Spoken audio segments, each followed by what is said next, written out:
ಆತ್ಮೀಯ ಬಂಧುಗಳೇ, ಶ್ರೀಮದ್ ಭಾಗವತಂ ಸ್ಕಂದ 3 ಭಾಗ 2 ಅಧ್ಯಾಯ 21 ಮನುಕರ್ದಮ ಸಂವಾದ. ಇದರಿಂದ 2 ಶ್ಲೋಕಗಳನ್ನು ತಿಳ್ಕೊಳ್ಳೋಣ. ಶ್ಲೋಕ 29. ಯಾ ತ ಆತ್ಮಭೃತಂ ವೀರ್ಯಂ ನವಧಾ ಪ್ರಸವಿಷ್ಯತಿ ವೀರ್ಯೇ ತ್ವದೀಯೇ ಋಷಯ ಆಧಾಸ್ಯಂತ್ಯಂಜಸಾತ್ಮನಃ. ಅನುವಾದ: ಆಕೆಯಲ್ಲಿ ನೀನು ಇರಿಸಿದ ವೀರ್ಯದಿಂದ ಅವಳು 9 ಮಂದಿ ಪುತ್ರಿಯರನ್ನು ಪ್ರಸವಿಸುವಳು. ನೀನು ಪಡೆದ ಆ ಪುತ್ರಿಯರ ಮೂಲಕ ಲೋಕರೀತಿಗೆ ಅನುಸಾರವಾಗಿ ಋಷಿಗಳು ಮಕ್ಕಳನ್ನು ಉತ್ಪನ್ನಗೊಳಿಸುವರು. ಶ್ಲೋಕ 30. ತ್ವಂ ಚ ಸಮ್ಯಗನುಷ್ಠಾಯ ನಿದೇಶಂ ಮ ಉಷತ್ತಮಃ ಮಯಿ ತೀರ್ಥಿಕೃತಾಶೇಷ ಕ್ರಿಯಾರ್ಥೋ ಮಾಂ ಪ್ರಯತ್ಸ್ಯಸೆ. ಅನುವಾದ: ನೀನು ನನ್ನ ಆಜ್ಞೆಯನ್ನು ಸರಿಯಾಗಿ ಈಡೇರಿಸುವ ಮೂಲಕ ನಿನ್ನ ಹೃದಯವನ್ನು ಶುದ್ಧಪಡಿಸಿ ನಿನ್ನ ಕರ್ಮಫಲಗಳನ್ನೆಲ್ಲ ನನಗೆ ಅರ್ಪಿಸಿ ಕೊನೆಗೆ ನನ್ನಲ್ಲಿ ಸೇರಿಕೊಳ್ಳುವೆ. ಇವು ಶ್ಲೋಕಗಳು ಮತ್ತು ಅವುಗಳ ಅನುವಾದ. ಈಗ ಭಾವಾರ್ಥದ ಮೂಲಕ ನಾವು ಇದರ ಅರ್ಥವನ್ನು ತಿಳ್ಕೊಳ್ಳೋದಕ್ಕೆ ಪ್ರಯತ್ನ ಮಾಡೋಣ. ಹೋದ ಭಾಗದಲ್ಲಿ ನಾವೇನು ತಿಳ್ಕೊಂಡ್ವಿ? ಭಗವಂತ ಹೇಳ್ತಾನೆ, ರಾಜಕುಮಾರಿ ಇದ್ದಾಳಲ್ಲ, ಅವಳು ನೀನು ಇಷ್ಟೊಂದು ದೀರ್ಘ ವರ್ಷಗಳ ತನಕ ಮನಸ್ಸಲ್ಲಿ ಯಾವ ರೀತಿ ಯೋಚನೆ ಮಾಡ್ಕೊಂಡಿದ್ಲೋ, ನನಗೆ ಯಾವ ರೀತಿ ಹುಡುಗಿ ಬೇಕು ಅಂತ ನೀನು ಇಷ್ಟಪಡ್ತಾ ಇದ್ಲೋ ಅದೇ ರೀತಿ ಆಗ್ತಾಳೆ. ಅವಳು ಶೀಘ್ರದಲ್ಲೇ ನಿನ್ನವಳಾಗ್ತಾಳೆ ಮತ್ತು ನಿನ್ನ ಹೃದಯಕ್ಕೆ ತೃಪ್ತಿ ಆಗುವ ಹಾಗೆ ನಿನ್ನ ಸೇವೆಯನ್ನು ಕೂಡ ಮಾಡ್ತಾಳೆ ಅಂತನ್ಬಿಟ್ಟು ಭಗವಂತ ಹೇಳ್ತಾನೆ. ಆಮೇಲೆ ಮುಂದುವರೆದು ಈಗ ಹೇಳ್ತಾ ಇದ್ದಾನೆ, ಅವಳಲ್ಲಿ ಅಂದರೆ ಅವಳ ಗರ್ಭದಲ್ಲಿ ನೀನು ಇಟ್ಟಂಥ ವೀರ್ಯದಿಂದ ಅವಳು 9 ಹೆಣ್ಣು ಮಕ್ಕಳನ್ನು ಪಡಿತಾಳೆ. ನೀನು ಪಡೆದಂಥ ಆ ಮಕ್ಕಳ ಮೂಲಕ ಲೋಕರೀತಿಗೆ ಅನುಸಾರವಾಗಿ, ಅಂದರೆ ಈ ಲೋಕದಲ್ಲಿ ಮದುವೆ ಅಂತಂದರೆ ಹೇಗಿರುತ್ತೋ, ಮಕ್ಕಳನ್ನು ಹೇಗೆ ಪಡಿಬೇಕೋ ಆ ಒಂದು ರೀತಿಗೆ ಅನುಸಾರವಾಗಿ ಋಷಿಗಳು ಮಕ್ಕಳನ್ನು ಹುಟ್ಟಿಸ್ತಾರೆ ಇಲ್ಲಿ ಅಂತನ್ಬಿಟ್ಟು ಹೇಳ್ತಾನೆ ಭಗವಂತ. ಅಂದರೆ ಏನು, ಈಗ ನಿನಗೆ 9 ಜನ ಮಕ್ಕಳಾದರೆ ಆಮೇಲೆ ಆ ಮಕ್ಕಳನ್ನು ಋಷಿಗಳು ಮದುವೆ ಆಗ್ತಾರೆ, ಆ ಮೂಲಕ ಮಕ್ಕಳನ್ನು ಪಡಿತಾರೆ. ಅಂದರೆ ಇಲ್ಲಿಂದ ಈಗ ವೀರ್ಯದ ಮೂಲಕ ಮಕ್ಕಳು ಹುಟ್ಟೋದು ಶುರುವಾಗುತ್ತೆ. ಹೇಗೆ ಸಂತತಿ ಉತ್ಪತ್ತಿ ಆಯಿತು ಅನ್ನುವಂಥ ಪ್ರಶ್ನೆಗೆ ಇಲ್ಲಿ ಉತ್ತರವನ್ನು ಕೊಡ್ತಾ ಇದ್ದಾರೆ. ಗಂಡು ಹೆಣ್ಣು ಇಬ್ಬರು ಸೇರಿ ಅದರಿಂದ ಮಗು ಉತ್ಪತ್ತಿಯಾಗುವಂಥ ಒಂದು ವಿಧಾನ ಇಲ್ಲಿಂದ ಶುರುವಾಗುತ್ತೆ. ನೀನು ನನ್ನ ಆಜ್ಞೆಯನ್ನು ಸರಿಯಾಗಿ ಈಡೇರಿಸುವ ಮೂಲಕ, ಅಂದರೆ ಏನು, ನಾನು ಏನು ಹೇಳಿದ್ದೀನೋ ಅದೇ ರೀತಿ ನೀನು ನಡ್ಕೊಳ್ತಾ ಇದೆಯಾ, ಅದರಿಂದ ಏನಾಗುತ್ತೆ, ನಿನ್ನ ಹೃದಯ ಶುದ್ಧವಾಗುತ್ತೆ. ಆಮೇಲೆ ನೀನು ಮಾಡಿರುವಂತಹ ಎಲ್ಲ ಕೆಲಸಗಳ ಫಲಗಳನ್ನೂ ಕೂಡ ನನಗೆ ಅರ್ಪಣೆ ಮಾಡಿ ಕೊನೆಗೆ ನೀನು ನನ್ನಲ್ಲಿ ಬಂದು ಸೇರ್ಕೊಳ್ತೀಯ ಅಂತ ಭಗವಂತ ಹೇಳ್ತಾನೆ. ಇಲ್ಲಿ ಭಾವಾರ್ಥದಲ್ಲಿ ಗುರುಗಳು ಏನು ಹೇಳಿದ್ದಾರೆ ಅಂತ ತಿಳ್ಕೊಳ್ಳೋಣ. ತೀರ್ಥಿಕೃತಾಶೇಷ ಕ್ರಿಯಾರ್ಥ ಎಂಬ ಶಬ್ದಗಳು ಇಲ್ಲಿ ಮಹತ್ವವುಳ್ಳವಾಗಿವೆ. ತೀರ್ಥ ಎಂದರೆ ದಾನವನ್ನು ಕೊಡಲಾಗುವ ಪವಿತ್ರ ಸ್ಥಳ. ಜನರು ಯಾತ್ರಾ ಸ್ಥಳಿಗೆ ಹೋಗಿ ಉದಾರವಾಗಿ ದಾನ ಮಾಡುತ್ತಿದ್ದರು. ಈ ಪದ್ಧತಿ ಈಗಲೂ ಪ್ರಚಲಿತವಾಗಿದೆ. ಆದುದರಿಂದಲೇ ಭಗವಂತನು ನಿನ್ನ ಕಾರ್ಯಗಳನ್ನು ಮತ್ತು ಕರ್ಮಫಲಗಳನ್ನು ಪರಿಶುದ್ಧಗೊಳಿಸಲಿಕ್ಕಾಗಿ ನೀನು ಪ್ರತಿಯೊಂದನ್ನೂ ನನಗೆ ಅರ್ಪಿಸುವೆ ಎಂದು ಹೇಳಿದನು. ಅಂದರೆ ಇಲ್ಲಿ ಶಬ್ದಗಳಿದೆ. ಏನು? ತೀರ್ಥೀಕೃತಾಶೇಷ ಕ್ರಿಯಾರ್ಥ ಅಂದರೆ ಏನು? ತೀರ್ಥ ಅಂತಂದರೆ ಒಂದು ತೀರ್ಥಕ್ಷೇತ್ರ ಅಂತೆಲ್ಲ ನಾವು ಹೇಳ್ತೀವಲ್ವ, ಅದಕ್ಕೆ ಅರ್ಥ ಏನು ಅಂತಂದರೆ ದಾನವನ್ನು ಕೊಡಲಾಗುವಂಥ ಒಂದು ಪವಿತ್ರ ಸ್ಥಳ. ಅಲ್ಲಿಗೆ ಹೋಗಿ ನಾವು ದಾನ ಧರ್ಮಾದಿಗಳನ್ನು ಮಾಡುವಂಥ ಒಂದು ಸ್ಥಳ. ದಾನ ಮಾಡೋದಕ್ಕೊಂದು ಸ್ಥಳ ಇರುತ್ತೆ. ಈಗ ಜನರು ಬೇಕಾದಷ್ಟು ಯಾತ್ರಾ ಸ್ಥಳಿಗೆ ಹೋಗಿ ಅಲ್ಲಿ ಉದಾರವಾಗಿ ದಾನ ಧರ್ಮಗಳನ್ನು ಮಾಡ್ತಾರಲ್ವ, ಅದೆಲ್ಲ ಈಗಲೂ ಕೂಡ ಪ್ರಚಲಿತದಲ್ಲಿದೆ. ನಾವು ಕೂಡ ತೀರ್ಥಕ್ಷೇತ್ರಗಳಿಗೆ ಹೋದಾಗ ಅಲ್ಲಿ ದಾನ ಧರ್ಮ ಮಾಡೋದುಂಟು. ಅದಕ್ಕೋಸ್ಕರನೇ ಭಗವಂತ ಇಲ್ಲಿ ಹೇಳ್ತಾ ಇದ್ದಾನೆ, ನಿನ್ನ ಕಾರ್ಯಗಳನ್ನು ಮತ್ತು ಕರ್ಮಫಲಗಳನ್ನು ಪರಿಶುದ್ಧಗೊಳಿಸೋದಕ್ಕೋಸ್ಕರ ಪ್ರತಿಯೊಂದನ್ನು ಕೂಡ ನೀನು ನನಗೆ ಅರ್ಪಿಸ್ತೀಯಾ ಅಂತ ಹೇಳಿದ್ದಾನೆ. ನಾವು ಏನೇ ಮಾಡಿದ್ರೂ ಕೂಡ ಇದೇ ಮಾಡ್ಬೇಕು ಅದೇ ಮಾಡ್ಬೇಕಂತಲ್ಲ. ನನ್ನ ಸ್ವಭಾವ, ನನ್ನ ಗುಣ, ನನ್ನ ಕರ್ಮ ಏನಿದೆಯೋ, ನನಗೆ ಅಂತ ಬಂದಿರುವಂಥ ಒಂದು ಕರ್ತವ್ಯ ಕರ್ಮಗಳಿದೆಯಲ್ಲ, ಅದನ್ನೆಲ್ಲ ಮಾಡಬೇಕಾದ್ರೂ ಕೂಡ, ಈಗ ನಾನು ದೇವ್ರ ಪೂಜೆ ಮಾಡಿಲ್ಲ ಅಂದರೂ ಪರವಾಗಿಲ್ಲ, ನನ್ನದೇನು ಒಂದು ಕೆಲಸ ಇದೆಯೋ ಅದನ್ನೇ ನಾನು ಭಗವಂತನ ಕೆಲಸ ಅಂತ ಅಂದ್ಕೊಂಡು ನಾವು ಮಾಡಬೇಕು, ಆಯಿತಾ. ಅದನ್ನೇ ಪೂಜೆ ಅಂತ ಅನ್ಕೋಬೇಕು. ಅದಕ್ಕೆ ಬೇಕಾದಷ್ಟು ಜನ ತಾವು ಮಾಡುವಂಥ ಕೆಲಸಗಳನ್ನು, ಅದರಲ್ಲಿ ಬರುವಂಥ ಕರ್ಮ ಫಲಗಳಿರುತ್ತಲ್ಲ, ಅದನ್ನು ಕೂಡ ಭಗವಂತನಿಗೆ ಸಮರ್ಪಣೆ ಮಾಡ್ತಾರೆ. ಇದೆಲ್ಲ ನಿನಗೇ ಸಮರ್ಪಿತ ಅಪ್ಪ ಅಂತ ಆ ಭಾವನೆ ಇಟ್ಕೊಂಡು ನಾವು ಮಾಡಬೇಕಷ್ಟೇ. ಅದಕ್ಕೆ ಹೀಗೆ ಇರಬೇಕು ಹಾಗೆ ಇರಬೇಕು ಅಂತ ಏನಿಲ್ಲ. ಭಗವಂತನನ್ನು ಪ್ರೀತಿಸೋದಕ್ಕೆ, ಅವನಿಗೆ ಸಮರ್ಪಣೆ ಮಾಡೋದಕ್ಕೆ ಯಾವ ಒಂದು ಅಡೆತಡೆನೂ ಇಲ್ಲ. ಒಳಗಡೆ ನಮ್ಮ ಮನಸ್ಸಿನ ಭಾವನೆ ಇದೆಯಲ್ಲ, ಅದು ತುಂಬ ಮುಖ್ಯ ಆಗುತ್ತೆ.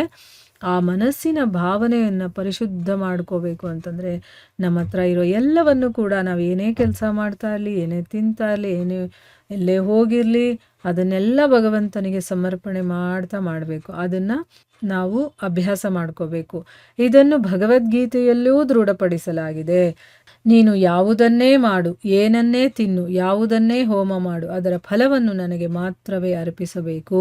ಭಗವದ್ಗೀತೆಯಲ್ಲಿ ಇನ್ನೊಂದು ಕಡೆ ಕೃಷ್ಣ ಹೀಗೆ ಹೇಳಿದ್ದಾನೆ, ಸಕಲ ಯಜ್ಞಗಳ, ಸಕಲ ತಪಸ್ಸುಗಳ ಮತ್ತು ಮಾನವರ ಅಥವಾ ಸಮಾಜದ ಕಲ್ಯಾಣಕ್ಕಾಗಿ ಮಾಡಿದ ಪ್ರತಿಯೊಂದರ ಭೋಕ್ತಾರನೂ ನಾನಾಗಿರುವೆನು. ಆದುದರಿಂದ ಕುಟುಂಬದ, ಸಮಾಜದ, ದೇಶದ ಅಥವಾ ವಿಶಾಲ ಮಾನವ ಕುಲದ ಒಳಿತಿಗಾಗಿ ಮಾಡುವುದಿದ್ದರೆ ಕೃಷ್ಣ ಪ್ರಜ್ಞೆಯಲ್ಲಿ ಅದನ್ನು ನೆರವೇರಿಸಬೇಕು. ಅಂದರೆ ಇಲ್ಲಿ ಅರ್ಥ, ಭಗವದ್ಗೀತೆನಲ್ಲಿ ಏನು ಹೇಳಿದ್ದಾನೆ ಭಗವಂತ, ನೀನು ಏನೇ ಮಾಡ್ತಾ ಇರು, ಏನೇ ತಿಂತಾ ಇರು, ಅಥವಾ ನೀನು ಹೋಮ ಹವನಗಳನ್ನು ಮಾಡ್ತೀಯಾ ಅದನ್ನು ಮಾಡು, ಆದರೆ ಅದರ ಫಲ ಇದೆಯಲ್ಲ ಅದನ್ನು ನನಗೆ ಮಾತ್ರನೇ ಅರ್ಪಿಸ್ಬೇಕು ಅಂತಂದ್ಬಿಟ್ಟು ಭಗವದ್ಗೀತೆನಲ್ಲಿ ಹೇಳಿದ್ದಾನೆ. ಭಗವದ್ಗೀತೆನಲ್ಲೇ ಇನ್ನೊಂದು ಕಡೆ ಏನು ಹೇಳಿದ್ದಾನೆ, ಎಲ್ಲ ಯಜ್ಞಗಳಾಗಿರ್ಬೋದು, ತಪಸ್ಸುಗಳಾಗಿರ್ಬೋದು, ಅಥವಾ ಮನುಷ್ಯರಾಗಿರ್ಬೋದು, ಸಮಾಜ ಆಗಿರ್ಬೋದು, ಎಲ್ಲದರ ಒಳಿತು ಕಲ್ಯಾಣಕ್ಕೋಸ್ಕರ ಮಾಡಿದಂತಹ ಪ್ರತಿಯೊಂದು ಏನಿದೆಯೋ, ನೀನಿವಾಗ ತಪಸ್ಸೇ ಮಾಡ್ತಾ ಇರು, ಯಜ್ಞನೇ ಮಾಡ್ತಾ ಇರು, ಅಥವಾ ಸಮಾಜಕ್ಕೊಂದು ಒಳ್ಳೆಯದಾಗಲಿ ಅಂತ ಏನೇ ಕೆಲಸ ಮಾಡ್ತಾ ಇರು, ಆದರೆ ಎಲ್ಲರ ಭೋಗ್ತಾರ ಯಾರು ಅಂತಂದರೆ ನಾನೇ ಆಗಿದ್ದೀನಿ. ಅದನ್ನೆಲ್ಲ ಸ್ವೀಕಾರ ಮಾಡುವಂಥವು ನಾನು. ಅದಕ್ಕೋಸ್ಕರನೇ ನಿನಗೆ ಕುಟುಂಬಕ್ಕೆ ಒಳ್ಳೇದಾಗಬೇಕಾ, ಅಥವಾ ಸಮಾಜಕ್ಕೆ ಒಳ್ಳೇದಾಗಬೇಕಾ, ದೇಶಕ್ಕೆ ಒಳ್ಳೇದಾಗಬೇಕಾ, ಅಥವಾ ಎಲ್ಲ ಮನುಕುಲಕ್ಕೆ ಒಳ್ಳೇದಾಗಬೇಕು ಅಂತ ನೀನೇನಾದರೂ ಅಂದ್ಕೊಂಡಿದ್ರೆ ಕೃಷ್ಣ ಪ್ರಜ್ಞೆಯಲ್ಲಿ ಅದನ್ನು ನೆರವೇರಿಸು ಅಂತ ಹೇಳ್ತಾ ಇದ್ದಾರೆ. ಅಂದರೆ ಏನು, ಭಗವಂತನನ್ನು ಮನಸ್ಸಲ್ಲಿ ಇಟ್ಕೊಂಡು ಅವನಿಗೆ ಸಮರ್ಪಣೆ ಮಾಡುವಂಥ ಭಾವನೆಯನ್ನು ಇಟ್ಕೊಂಡು ನೀನು ಎಲ್ಲ ಕೆಲಸಗಳನ್ನು ಮಾಡ್ತಾ ಇರು ಅಂತ ಅಂದ್ಬಿಟ್ಟು ಹೇಳೋದು. ನಾವೇನು ಮಾಡ್ತೀವಿ, ನನಗೋಸ್ಕರ ಮಾಡ್ಕೋತಾ ಇದ್ದೀನಿ, ನನಗಿದು ಬೇಕು, ನನಗದು ಬೇಕು ಅಂತ ನಮಗೋಸ್ಕರ ಅಂತಂದರೆ ಏನು, ಸ್ವತಃಕ್ಕೋಸ್ಕರ ಮಾಡ್ಕೊಳ್ತೀವಿ. ಅದಕ್ಕೋಸ್ಕರ ನಮಗೆ ಒಳ್ಳೆಯದು ಅಷ್ಟಾಗಿ ಆಗೋದಿಲ್ಲ. ಯಾವಾಗ ನಾವು ಎಲ್ಲವನ್ನ ಭಗವಂತನಿಗೆ ನಾನು ಸಮರ್ಪಣೆ ಮಾಡ್ತಾ ಇದ್ದೀನಿ ಅಂತಂದಾಗ ಅದರಿಂದ ಎಲ್ಲರಿಗೂ ಕೂಡ ಒಳ್ಳೆಯದಾಗುತ್ತೆ ಅಂತ ಹೇಳ್ತಾ ಇದ್ದಾರೆ. ಭಗವಂತನು ಕರ್ದಮ ಮುನಿಗಳಿಗೆ ನೀಡಿದ ಬೋಧನೆ ಇದೇ ಆಗಿದೆ. ಮಹಾರಾಜನಾದ ಯುಧಿಷ್ಠಿರನು ನಾರದ ಮುನಿಯನ್ನು ಈ ರೀತಿಯಾಗಿ ಸ್ವಾಗತಿಸಿದನು. ನೀವು ಎಲ್ಲಿರುತ್ತೀರೋ ಆ ಸ್ಥಳವು ಪವಿತ್ರವಾಗುವುದು, ಏಕೆಂದರೆ ಭಗವಂತನು ಸ್ವತಃ ಯಾವಾಗಲೂ ನಿಮ್ಮ ಹೃದಯದಲ್ಲಿ ಕುಳಿತಿರುವನು. ಹಾಗೆಯೇ ನಾವು ಭಗವಂತನ ಮತ್ತು ಅವನ ಪ್ರತಿನಿಧಿಯ ದಿಗ್ದರ್ಶನದಂತೆ ಕೃಷ್ಣ ಪ್ರಜ್ಞೆಯಲ್ಲಿ ಪ್ರವರ್ತಿಸಿದರೆ ಪ್ರತಿಯೊಂದೂ ಪವಿತ್ರವಾಗುವುದು. ಇದು ಕರ್ದಮ ಮುನಿಗೆ ನೀಡಲಾದ ಸೂಚನೆಯಾಗಿದೆ. ಅವನು ಅದರಂತೆ ಕಾರ್ಯಪ್ರವೃತ್ತನಾದನು. ಅದೇ ಕಾರಣದಿಂದ ಮುಂದಿನ ಶ್ಲೋಕಗಳಲ್ಲಿ ವ್ಯಕ್ತಪಡಿಸಿರುವಂತೆ ಅತ್ಯಂತ ಉತ್ಕೃಷ್ಟ ಪತ್ನಿಯನ್ನೂ ಶಿಶುವನ್ನು ಪಡೆಯುವಂತಾಯಿತು. ಅಂದರೆ ಇಲ್ಲಿ ನಾವು ಯಾವಾಗ ಮನಸ್ಸಲ್ಲಿ ಭಗವಂತನನ್ನು ಇಟ್ಕೊಂಡು ಎಲ್ಲವನ್ನ ಅವನಿಗೆ ಸಮರ್ಪಣೆ ಮಾಡ್ತಾ ನಾವು ಕೆಲಸ ಮಾಡ್ತೀವೋ ಆಗ ಎಲ್ಲರಿಗೂ ಒಳ್ಳೆಯದೇ ಆಗುತ್ತೆ. ಇಲ್ಲಿ ಭಗವಂತ ಕರ್ದಮ ಮುನಿಗಳಿಗೆ ಹೇಳ್ತಾ ಇರೋದು ಅದೇನೆ, ನೀನು ಈ ರೀತಿ ಮಾಡು ಅಂತಂದ್ಬಿಟ್ಟು ಮಾಡಿದ್ಯಾ, ಈಗ ನಿನಗೆ ಅದರ ಫಲ ಸಿಗ್ತಾ ಇದೆ ಅಂತಂದ್ಬಿಟ್ಟು ಹೇಳ್ತಾರೆ. ಮತ್ತು ನೀನು ಅವಳಿಂದ ಮಕ್ಕಳನ್ನ ಪಡ್ಕೊಳ್ತೀಯ, ಆಮೇಲೆ ನೀನು ನನಗೆ ಅದನ್ನೆಲ್ಲ ಸಮರ್ಪಣೆ ಮಾಡಿ ನನ್ನ ಹತ್ರನೇ ಬಂದು ಸೇರ್ತೀಯ. ಅಂದರೆ ಭಗವಂತನ ಹತ್ರನೇ ಹೋಗ್ಬಿಡ್ತಾರೆ ಅವರು ಅಂತ ಅರ್ಥ. ಅಂದರೆ ನಾವು ಏನೇ ಮಾಡಿದ್ರೂ ಅದನ್ನು ಭಗವಂತನಿಗೆ ಸಮರ್ಪಣೆಯನ್ನು ಮಾಡಬೇಕು. ಸೊ ಇಲ್ಲಿ ಒಂದು ಎಕ್ಸಾಂಪಲ್ ಕೂಡ ಕೊಡ್ತಾ ಇದ್ದಾರೆ. ಮಹಾರಾಜ ಯುಧಿಷ್ಠಿರ ಇರ್ತಾನಲ್ಲ, ಅವನು ನಾರದ ಮುನಿಗಳು ಬಂದಾಗ ಅವರನ್ನು ಸ್ವಾಗತ ಮಾಡಬೇಕಾದ್ರೆ ಈ ರೀತಿ ಹೇಳ್ತಾನೆ. ಏನು ಅಂತಂದರೆ, ನೀವು ಎಲ್ಲಿರ್ತೀರೋ ಆ ಸ್ಥಳನೇ ಪವಿತ್ರವಾಗಿಬಿಡುತ್ತೆ. ಯಾಕೆ? ಭಗವಂತ ಸ್ವತಃ ಯಾವಾಗಲೂ ನಿಮ್ಮ ಹೃದಯದಲ್ಲಿ ಕೂತಿರ್ತಾನೆ. ಈಗ ನಮ್ಮ ಹೃದಯದಲ್ಲೂ ಭಗವಂತ ಇದ್ದಾನಲ್ಲ, ಆದರೆ ಇಲ್ಲಿ ಸ್ಪೆಸಿಫಿಕ್ ಆಗಿ ನಾರದರಿಗೆ ಯಾಕೆ ಹೇಳ್ತಾ ಇದ್ದಾರೆ ಅಂದರೆ, ನಮ್ಮ ಹೃದಯದಲ್ಲಿ ಭಗವಂತ ಇದ್ದಾನೆ, ಆದರೆ ನಾವೇನು ಮಾಡಿದ್ವಿ, ಭಗವಂತನ ಮೇಲೆ ಮಾಯೆಯ ಮುಸುಕನ್ನು ಹಾಕಿಬಿಟ್ಟು ಬರೀ ಭೌತಿಕ ವಿಚಾರಗಳನ್ನು ಹೃದಯದಲ್ಲಿ ಇಟ್ಕೊಂಡಿದ್ದೀವಿ. ಆಯಿತಾ. ಭಗವಂತ ಅಲ್ಲಿ ನಮಗೆ ಗೋಚರನೇ ಆಗ್ತಾ ಇಲ್ಲ. ಆದರೆ ನಾರದರು ಹಾಗಲ್ಲ, ಅವರಲ್ಲಿ ಭೌತಿಕ ವಿಚಾರಗಳೇ ಇಲ್ಲ, ಬರೀ ಭಗವಂತ ನಾಮಸ್ಮರಣೆ, ಯಾವಾಗೂ ಭಗವಂತನನ್ನು ನೆನೆಸ್ಕೊಳ್ತಾ ಇರ್ತಾರೆ, ಅದೊಂದೇ ಕೆಲಸ ಅವ್ರಿಗೆ. ಅದಕ್ಕೆ ಇಲ್ಲಿ ಹೇಳ್ತಾ ಇರೋದು, ನೀವೆಲ್ಲಿರ್ತೀರೋ ಅಲ್ಲಿ ಆ ಸ್ಥಳ ಪವಿತ್ರವಾಗಿರುತ್ತೆ. ಯಾಕೆ? ನಿಮ್ಮ ಹೃದಯದಲ್ಲಿ ಸದಾ ಭಗವಂತ ಇರ್ತಾನಲ್ವ, ಅದಕ್ಕೆ. ನಮ್ಮ ಹೃದಯದಲ್ಲೂ ಕೂಡ ಆ ರೀತಿ ಆಗತ್ತೆ. ಆದರೆ ನಾವು ಯಾವಾಗ ಭೌತಿಕವನ್ನು ಬಿಡ್ತೀವೋ, ಅದರಿಂದ ಒಂದು ಅಟ್ಯಾಚ್ಮೆಂಟು, ಅದರಲ್ಲಿ ಒಂದು ಆಸೆ ಆಕಾಂಕ್ಷೆಗಳು, ಇದನ್ನೆಲ್ಲ ನಾವು ತುಂಬಿಕೊಂಡಿರೋದ್ರಿಂದ ನಮ್ಮ ಹೃದಯದಲ್ಲಿ ಭಗವಂತ ಇದ್ದರೂ ಕೂಡ ನಮಗೆ ಕಾಣಿಸೋದಿಲ್ಲ, ಗೋಚರನ ಆಗೋದಿಲ್ಲ ಅಲ್ವಾ. ಅದೇ ರೀತಿ ನಾವು ಭಗವಂತನ ಮತ್ತು ಅವನ ಪ್ರತಿನಿಧಿಗಳು ಯಾರಿರ್ತಾರೋ ಅವರು ಏನು ಹೇಳ್ತಾರೋ ಆ ರೀತಿ ನಾವು ನಡ್ಕೊಂಡಾಗ ಪ್ರತಿಯೊಂದು ಕೂಡ ಪವಿತ್ರವಾಗುತ್ತೆ. ಇದು ಇಲ್ಲಿ ಕರ್ದಮ ಮುನಿಗೆ ಹೇಳ್ತಾ ಇರುವಂಥ ಸೂಚನೆ. ಅವನು ಅದರ ರೀತಿನೇ ಅವನು ನಡ್ಕೊಳ್ತಾನೆ, ಅದು ತುಂಬ ಇಂಪಾರ್ಟೆಂಟು. ಹೇಳ್ತಾರೆ ನಮಗೂ ಕೂಡ, ಈಗ ಈ ಒಂದು ಧರ್ಮಗ್ರಂಥದ ಮೂಲಕ ನಮಗೆ ಗುರುಗಳು ಬೇಕಾದಷ್ಟು ವಿಷಯಗಳನ್ನು ಹೇಳ್ತಾ ಇದ್ದಾರೆ ಅಲ್ವಾ. ಆ ರೀತಿ ನಾವು ನಡ್ಕೊಳ್ತಾ ಇದ್ದೀವಾ? ಇಲ್ಲ. ಅದಕ್ಕೋಸ್ಕರ ನಾವು ಅಲ್ಲೇ ಎಲ್ಲಿದ್ದೀವೋ ಅಲ್ಲೇ ಇರ್ತೀವಿ. ಯಾರು ನಡ್ಕೊಳ್ತಾರೋ ಅವರು ಸ್ವಲ್ಪ ಮುಂದಕ್ಕೆ ಹೋಗ್ತಾ ಇರ್ತಾರೆ. ಇಲ್ಲಿ ಕರ್ದಮ ಮುನಿಗಳು ಭಗವಂತ ಏನು ಹೇಳಿದ್ನೋ, ಸೂಚನೆಗಳನ್ನು ಕೊಟ್ಟನೋ ಅದರ ರೀತಿನೇ ಅವನು ನಡ್ಕೊಳ್ತಾನೆ. ಅದೇ ಕಾರಣದಿಂದ ಏನಾಗುತ್ತೆ, ಇನ್ನು ಮುಂದಿನ ಶ್ಲೋಕಗಳಲ್ಲಿ ನಾವು ತಿಳ್ಕೊಂಡಾಗ ಅದರಿಂದ ಏನು ಗೊತ್ತಾಗತ್ತೆ ಅಂತಂದರೆ, ಅವನಿಗೆ ಒಬ್ಬ ಒಳ್ಳೆ ಹೆಂಡತಿ ಮತ್ತು ಒಳ್ಳೆ ಮಕ್ಕಳು ಕೂಡ ಅವನು ಪಡ್ಕೊಳ್ಳೋ ಹಾಗಾಗುತ್ತೆ ಅಂತ ಹೇಳ್ತಾ ಇದ್ದಾರೆ. ಈಗ ನಾವು ಭಗವಂತನಿಗೆ ನಮ್ಮನ್ನು ನಾವು ಸಮರ್ಪಣೆ ಮಾಡಿಕೊಂಡು ನಮ್ಮ ಕೆಲಸಗಳನ್ನು ಮಾಡಿದಾಗ ನಮಗೂ ಕೂಡ ಒಳ್ಳೆ ಗಂಡ ಅಥವಾ ಒಳ್ಳೆ ಹೆಂಡತಿ ಆಗಿರ್ಬೋದು, ಒಳ್ಳೆ ಮಕ್ಕಳು, ಎಲ್ಲವೂ ಕೂಡ ಒಳ್ಳೆ ಶ್ರೇಷ್ಠ ಮಟ್ಟದ್ದು ನಮಗೆ ಸಿಗುತ್ತೆ.